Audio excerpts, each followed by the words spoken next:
Hello, today's reading is brought to you by one of our wonderful CTE students here at Park Elementary School. They are going to be reading to you from our Michigan Reads One Book, One School program book, The Lemonade War, written by Jacqueline Davies. These chapters are read with the permission of the book's publisher, Harper Collins Publishers. Chapter 2, Breakup. Breakup. Dissolution of a unit, an organization, or a group of organizations. The Justice Department sometimes forces the breakup of a large corporation into several smaller companies. Jessie didn't get it. She just didn't get it. What was Evan's problem? He'd been acting like a weirdo for 2 days now, and it was 2 days ago that the letter had arrived.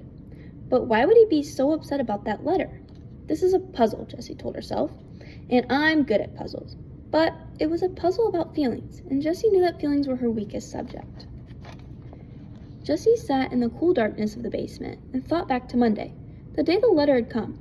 Everything had been normal. She and Evan were putting together a lemonade stand in the driveway when the mailman walked up and handed Jessie a bundle of letters. Evan never bothered to look at the mail, but Jessie was always entering contests and expecting to win, so she flipped through the letters right away. Boring, boring, boring, said Jessie as each letter flashed by. Hey, something from school, addressed to Mom. She held up a plain white envelope. What do you think it is? Dunno, said Evan. He was in the garage uncovering the small wooden table they usually used for a stand. It was buried under 2 snow tubes, 2 boogie boards, and the garden hose.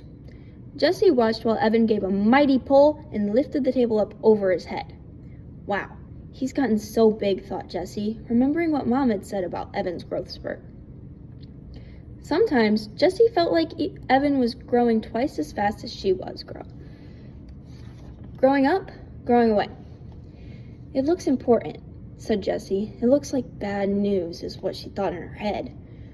Was there a problem? A complaint? A mix-up?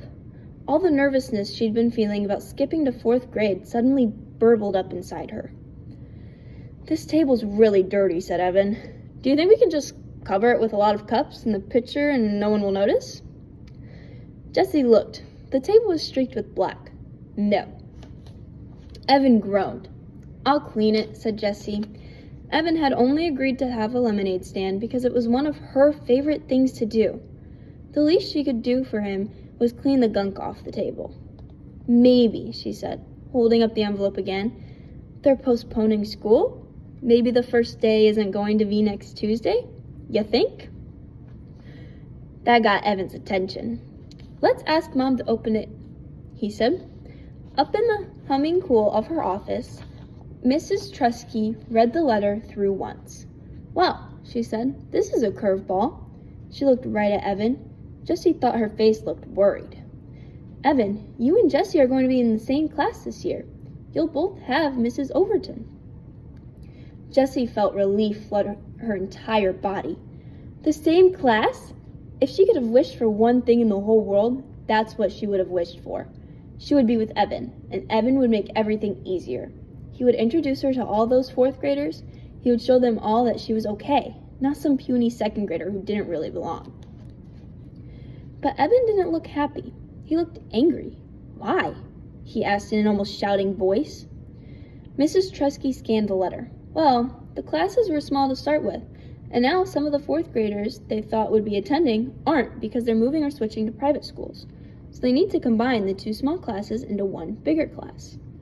That is so unfair, said Evan. I wanted Miss Scobie, and I don't want... He looked at Jessie. That's so unfair. Jessie was surprised. This was great news. Why didn't Evan see that? They always had fun together at home. Now they could have fun in school, too. It'll be fun, she said to Evan. It will not be fun, said Evan. School isn't fun. And then he stomped downstairs and locked himself in his room for the rest of the afternoon. They never finished the lemonade stand. And here it was, 2 days later, and Evan was still all locked up. Even though he wasn't in his room, he wouldn't talk to her, and he wouldn't play with her. So Jessie went up to her room and did what she always did when she was upset or angry or sad or confused. She started reading Charlotte's Web. She had read the book about 100 times. She was at the good part, the happy part. Wilbur had just been named some pig, and he was getting all kinds of attention from the Zuckermans. And the whole town, but Jessie, couldn't settle into that happy feeling. The one that usually came when Charlotte said, "I dare say my trick will work, and Wilbur's life can be saved." Instead, she kept noticing an unhappy feeling, tap, tap, tapping on her shoulder.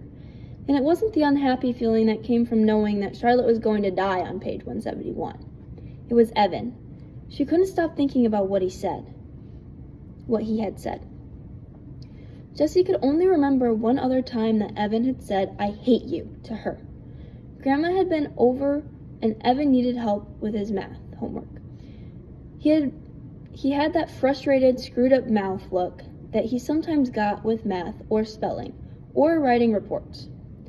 Mom called it his he's a gonna blow look, but Grandma couldn't help him because it was all Greek to her. So Jessie had shown him how to do each problem. Well, she'd sort of jumped in and done the problems for him.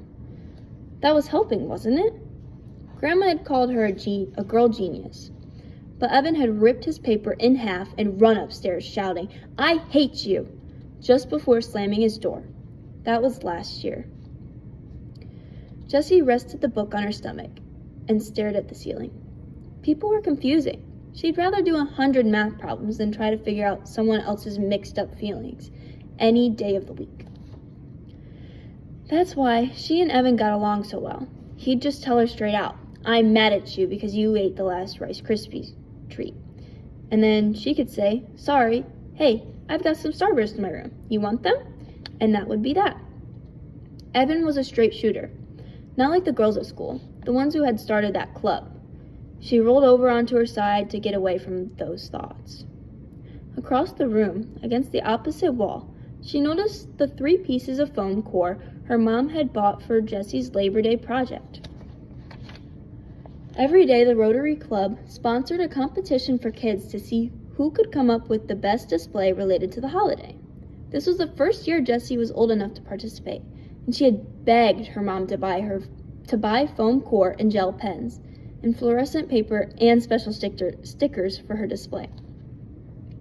She was determined to win the prize money, $100, but she hadn't been able to come up with a single idea that seemed good enough. So here it was, just 5 days before the competition, and the foam core was still completely blank. Jessie reached for her book. She didn't want to think about the girls at school, and she didn't want to think about the competition. She started reading again. Wilbur and Charlotte were at the fair, and Charlotte was beginning to show her age. Jessie read the words that Wilbur said to his best friend. "I'm awfully sorry to hear that you're feeling poorly, Charlotte. Perhaps if you spin a web and catch a couple of flies, you'll feel better." Well, the second part didn't apply at all. But Jessie imagined herself saying the first line. "I'm awfully sorry to hear that you're feeling poorly, Evan." It sounded about right. At least it would show him that she cared. And Jessie knew that this was important when someone was feeling upset. She decided to go downstairs and give it a try. She would do just about anything to get Evan back to the way he was before the letter. Jessie looked in the kitchen and the backyard. No Evan. She was halfway down the steps to the basement when she heard a noise coming from the garage. She opened the door and felt the full heat of the day on her skin. It was like some giant had blown his hot, stinky breath on her. In the garage, she found Evan and Scott Spencer. Weird, she thought. Evan doesn't like Scott Spencer. They'd been on again, off again friends from kindergarten. But ever since Scott had purposefully put Evan's bike helmet under the wheel of the Trusky's minivan so that Mrs. Trusky ran over it when she backed out, the friendship had definitely been off. Jessie looked from Evan to Scott and back again. Now she had no idea what to say. "I'm awfully sorry to hear that you're feeling poorly, Evan." Didn't seem to make much sense when Evan was obviously having fun with his friend. She tried to think of something else to say. All she could come up with was, "What are you doing?" The boys were bent over a piece of cardboard. Evan was writing letters with a skinny red felt-tipped pen. The purple cooler was in the middle of the garage, and 2 plastic chairs were stacked on top of it. On the top chair was a brown paper bag. "Nothing," said Evan, not looking up. Jessie walked over to the boys and peered over Evan's shoulder. The sign, and it says lemonade, and it shows 50 cents. She said, "You spelled lemonade wrong. It's an O, not an I." But she thought, "Oh good, a lemonade stand, my favorite thing to do." The boys didn't say anything. Jessie saw Evan's mouth tighten up. "You want me to make the lemonade?" she asked. "Already made," said Evan. "I could decorate the sign," she said. "I'm good at drawing butterflies and flowers and things." Scott snorted. "Huh? We don't want girl stuff like that on our sign." "Do you want to use my lockbox to keep the money in? It's got a tray with separate compartments for all the different coins." "Nope," said Evan, still working on the sign. "Well," she said, looking around, "I can clean the table for you." The small wooden table, still covered in black streaks, was pushed up against the bikes. "We are not using it," said Evan. "But we always use the table for our stand," said Jessie. Evan pushed his face in her direction. "We don't want it." Jessie took a couple of steps back. Her insides felt runny, like a fried egg that hasn't cooked enough. She knew she should just go back into the house. But for some reason, her legs wouldn't move. She stood still, her bare feet rooted to the cool cement. Scott whispered something to Evan, and the 2 boys laughed, low and mean. Jessie swayed toward the door, but her feet stayed planted. She couldn't stand it that Evan wanted to be with Scott, who was a real jerk, more than her. "Hey," she said, "I bet you need change. I've got a ton. You could have all my change, as long as you pay it back at the end of the day." "Don't need it," said Evan. "Yeah, you do," insisted Jessie.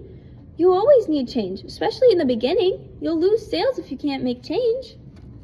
Evan capped the pen with a loud snap and stuck it in his pocket. "Scott's bankrolling us. His mom keeps a change jar, so we've got plenty." The boy stood up. Evan held the sign for Scott to read, turning his back on Jessie. "Awesome," said Scott. Jessie knew that the sign was not awesome. The letters were too small and thin to read from a distance. Evan should have used a fat marker instead of a skinny felt-tip pen. Everybody knew that. There weren't any pretty decorations to attract customers, and the word lemonade was spelled wrong. Why wouldn't Evan take a little help from her? She just wanted to help. Scott turned to her and said, "Are you really going to be in 4th grade this year?" Jessie's back stiffened. "Yep," she said. "Wow, that is so freaky." "Is not," she said, sticking her chin out. "Is too," said Scott. "I mean, you're a 2nd grader, and now you're going to be a 4th grader? That's just messed up." Jessie looked at Evan, but he was busy taping the sign to the cooler. "Lots of people skip grades," said Jessie. "It's not that big a deal." "It's completely weird," said Scott. "I mean, you miss everything from a whole year. You missed the whole unit on Antarctica, and that was the best. And the field trip to the aquarium, and the thing where we sent letters all over the country. Remember that, Evan? You got that letter from Alaska. That was so cool." Evan nodded, but he didn't look up. "It's not that big a deal," said Jessie again, her voice stretched tight like a rubber band. "It's like you miss a year of your life," said Scott. "It's like you're gonna die a whole year earlier than the rest of us because you never had 3rd grade." Jessie felt cold and hot at the same time. Part of her wanted to yell, "That doesn't make any sense!" But the other part of her felt so freakish, like Scott had just noticed she had 3 legs. Evan stood up and tossed the paper bag to Scott. Then he grabbed the plastic chairs with one hand. "Come on, let's go." He reached down to grab one handle of the cooler. Scott grabbed the other, and together they lifted it and began to walk out of the garage. "Hey, Evan," said Jessie, calling to their backs. "Can I come too?" "No," he said without turning around. "Come on, please. I'll be a big help. I can do lots of things." "You're too young," he said sharply. "You're just a baby." The boys walked out. "You're just a baby." Jessie couldn't believe it. Evan had said that, After all the stuff they'd done together? And he was only 14 months older than she was. Hardly even a full year.